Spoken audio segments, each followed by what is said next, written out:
कंजूसी का परिणाम। एक गरीब ब्राह्मण था, उसको अपनी कन्या का विवाह करना था। उसने विचार किया कि कथा करने से कुछ पैसा आ जाएगा तो काम चल जाएगा। ऐसा विचार करके उसने भगवान श्री राम के एक मंदिर में बैठकर कथा आरंभ कर दी। उसका भाव यह था कि कोई श्रोता आए चाहे न आए, पर भगवान तो मेरी कथा सुनेंगे ही। पंडित जी की कथा में थोड़े से श्रोता आने लगे। एक बहुत कंजूस सेठ था। एक दिन वह मंदिर में आया। जब वह मंदिर की परिक्रमा कर रहा था तब उसको मंदिर के भीतर से कुछ आवाज़ आई। ऐसा लगा कि कोई दो व्यक्ति आपस में बात कर रहे हैं। सेठ ने कान लगाकर सुना।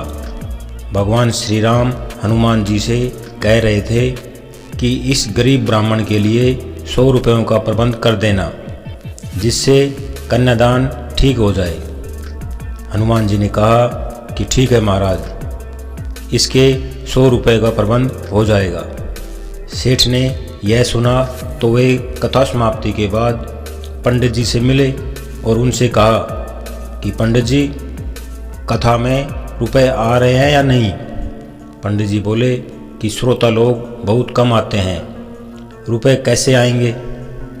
सेठ ने कहा कि मेरी एक शर्त है, कथा में जितना रुपए आए वह मेरे को दे देना, मैं आपको 50 रुपये दे दूंगा। पंडित जी ने शर्त स्वीकार कर ली। उसने सोचा कि कथा में इतने रुपए तो आएंगे नहीं, पर सेठ जी से 50 रुपये तो मिल ही जाएंगे। पुराने ज़माने में 50 रुपये भी बहुत ज़्यादा होते थे। इधर सेठ की नीयत यह थी कि हनुमान जी भगवान की आज्ञा का पालन करके इसको 100 रुपये ज़रूर दिलाएंगे। वह 100 रुपये मेरे को मिल जाएंगे और 50 रुपये मैं दे दूंगा, तो बाकी 50 रुपये मेरे पास रह जाएंगे। जो लोभी आदमी होते हैं वे सदा रुपयों की ही बात सोचते हैं। इसलिए भगवान और हनुमान जी की बातें सुनकर भी सेठ में भगवान के प्रति भक्ति उत्पन्न नहीं हुई, उल्टे उसने लोभ को ही पकड़ा। कथा की पूर्ण आहुति होने पर सेठ पंडित जी के पास आया। उसको आशा थी कि आज 100 रुपये भेंट में आए होंगे। पंडित जी ने कहा कि भाई, आज तो भेंट बहुत ही थोड़ी आई, बस 5-7 रुपये आए हैं। सेठ बेचारा क्या करे। उसने अपने वायदे के अनुसार पंडित जी को 50 रुपये दे दिए। लेने के बदले देने पड़ गए। सेठ को हनुमान जी पर बहुत गुस्सा आया कि उन्होंने पंडित जी को 100 रुपये नहीं दिए और भगवान के सामने झूठ बोला। वह मंदिर में गया और हनुमान जी की मूर्ति पर घूंसा मारा। घूंसा मारते ही सेठ का हाथ मूर्ति से चिपक गया। अब सेठ ने बहुत जोर लगाया, पर हाथ छूटा नहीं। जिसको हनुमान जी पकड़ लें वह कैसे छूट सकता है। सेठ को फिर आवाज़ सुनाई दी। उसने ध्यान से सुना। भगवान हनुमान जी से पूछ रहे थे कि तुमने ब्राह्मण को 100 रुपये दिलाए कि नहीं।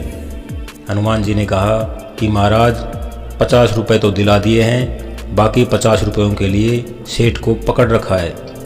वह 50 रुपये देगा तो छोड़ देंगे। सेठ ने सुना तो विचार किया कि मंदिर में लोग आकर मेरे को देखेंगे तो बड़ी बेइज्जती होगी। वह चिल्लाकर बोला कि हनुमान जी महाराज, मेरे को छोड़ दो, मैं 50 रुपये दे दूंगा। हनुमान जी ने सेठ का हाथ छोड़ दिया। सेठ ने जाकर पंडित जी को 50 रुपये दे दिए।